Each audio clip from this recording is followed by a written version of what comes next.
I pray God will give Asiwaju the courage to do it, because it will affect even himself. It will affect all the APC powers. It will affect all the MDs of banks. The MDs of banks are the destroyer of this system. The powerful, the high and the mighty. He is stepping on their toes. I pray God give him the grace to do it. The next thing he should do, tell him if you know him, is to restructure this country. Nigeria is a fraud. One particular tribe repressing the whole of us.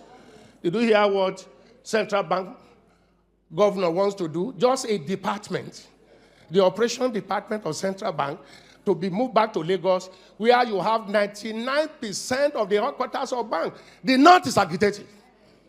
Don't take Abuja back to Lagos. They don't care. If you all become beggars, it's okay for their oligarchic mentality. I talk like no other pastor talk. I talk like no other pastor talk. Because I have seen into governance, I have seen into the church. And I know where the problem is in this country. Are you hearing me? They may not like what I'm saying, but they cannot dispute the truth. This country cannot go on like this. Okay, I was talking about those who migrated. I don't blame those that want to japa. You know, initially I was saying don't japa. Do you hear me say that again? Japa if you want to japa.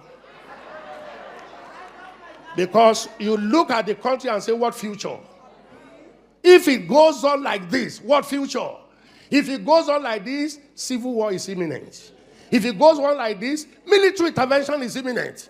Do we want to go back to that? No. Something must happen. I have always believed that something must happen. Do you see the way we pray in this church? Make Nigeria one. We don't pray. Nigeria is not one, and it can never be one. We are different nations tied together by force. We should still be one country, but let everyone govern himself the way he likes. Are you hearing me? Let the Niger Delta have their oil. Let the East have their resources. Let the Yoruba people have their resources. Let the North have their resources. Let them manage their security. Give them state police. Let everybody guard his borders. Let everybody generate his economy. Why must you generate oil in the Niger Delta and take it to the North? Why must we generate IGR here, or the VATs, and take it to the North?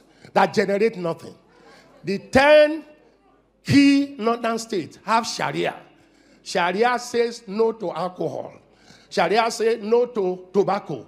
But alcohol and tobacco is what gives us VAT here. And you take the money from there to spend where you say you don't want, but you like the money. Fraud. Fraud. Fraud. Fraud. Unfairness. Injustice. Where did we sit down to make Nigeria 36 states? Where did we sit down? Nigeria was negotiated 3 regions. North, West, East. 1963, by plebiscite, Midwest came in. Where did we sit down and say we shall be 36 states plus Abuja, and the biggest one taken to the North? More local governments. Then we came with federal character.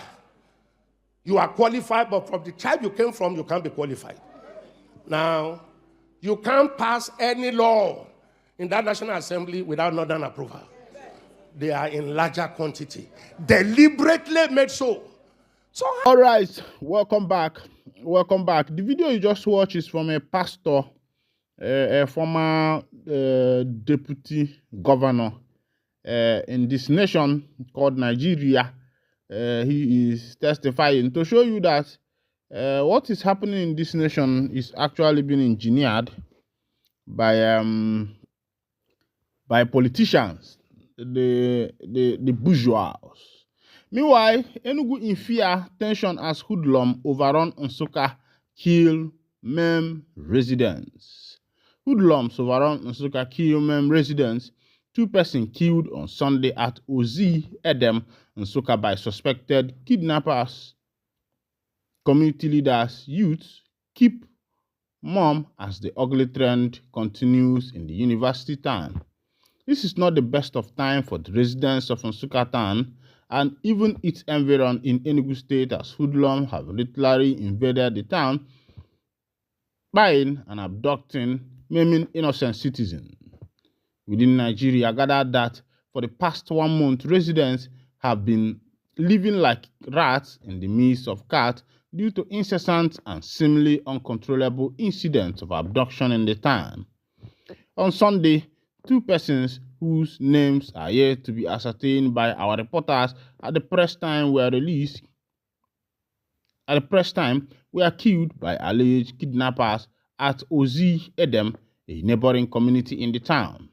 An eyewitness told Within Nigeria that these two guys were brutally killed at about 9 p.m. on Sunday by suspected kidnappers.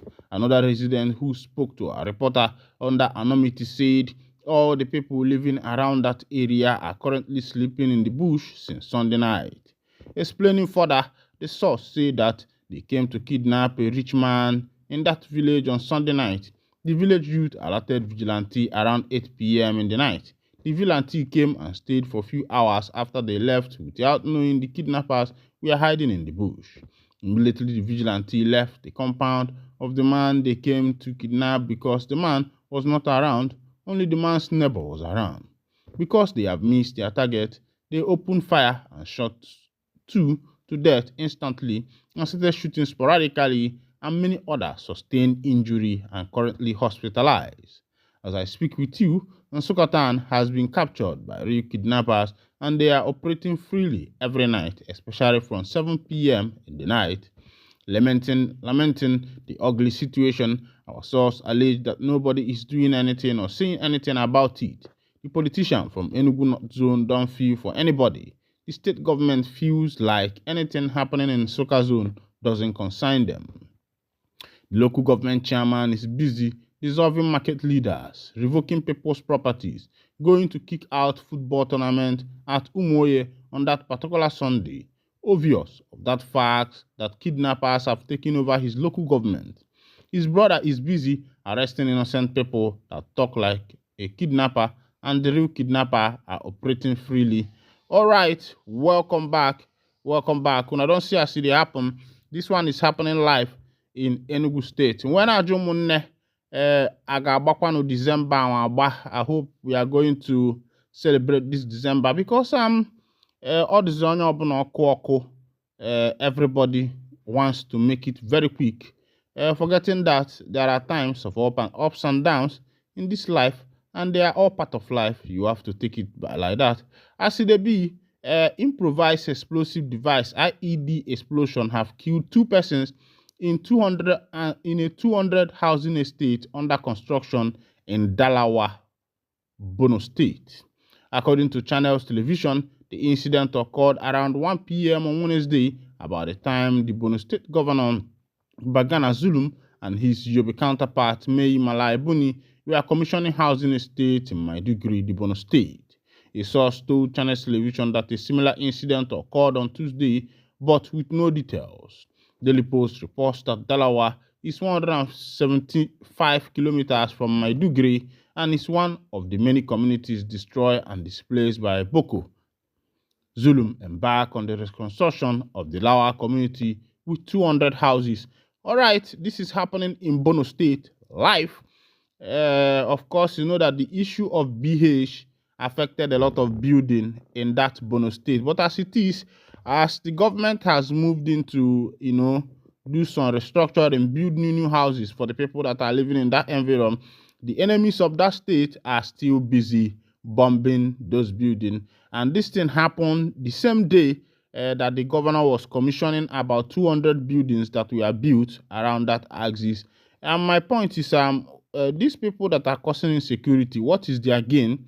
What do they intend to gain when a particular community is in desire? I wonder what they intend to gain.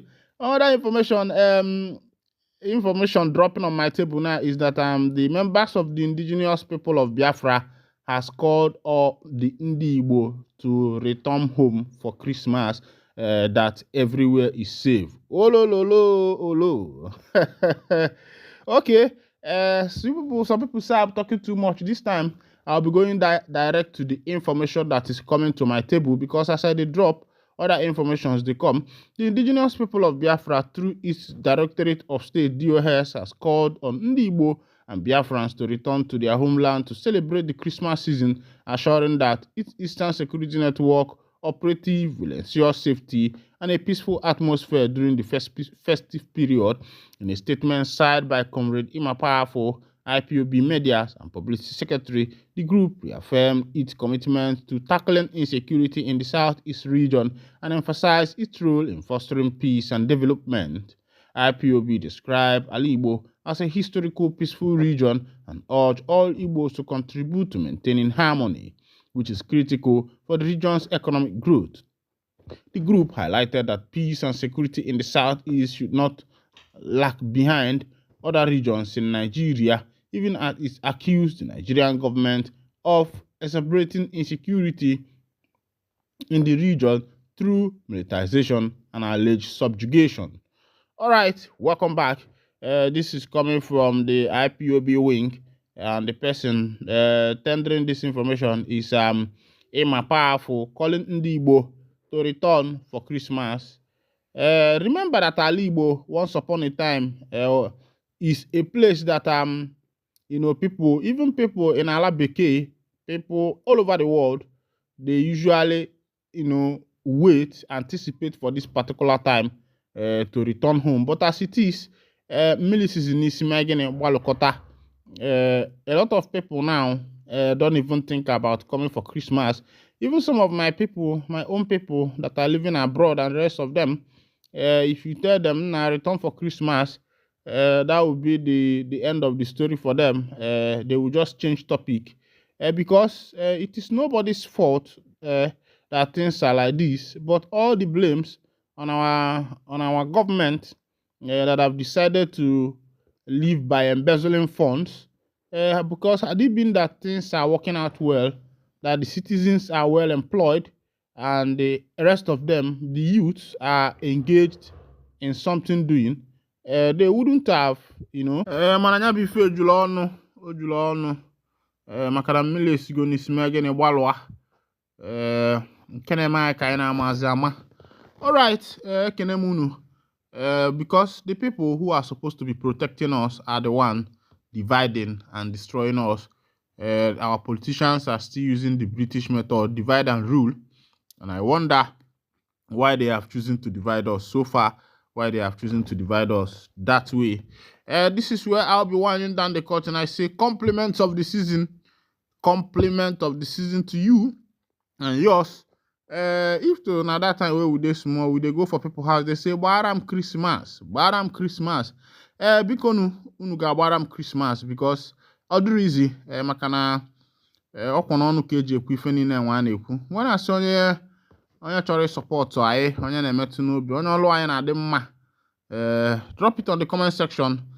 Some of you have been saying a lot of things, but nobody have said, let me drop small thing for the good work you have been doing for us. Meanwhile, thank you for listening. This is where I'll be winding down the curtain. And if this is your first time of joining us on this wonderful channel, kindly go ahead, straight, subscribe, like, comment, share, and also remember to all your notification buttons so that whenever our news is dropping, you will be the first to collect them. Thank you for listening. God bless you. Mama.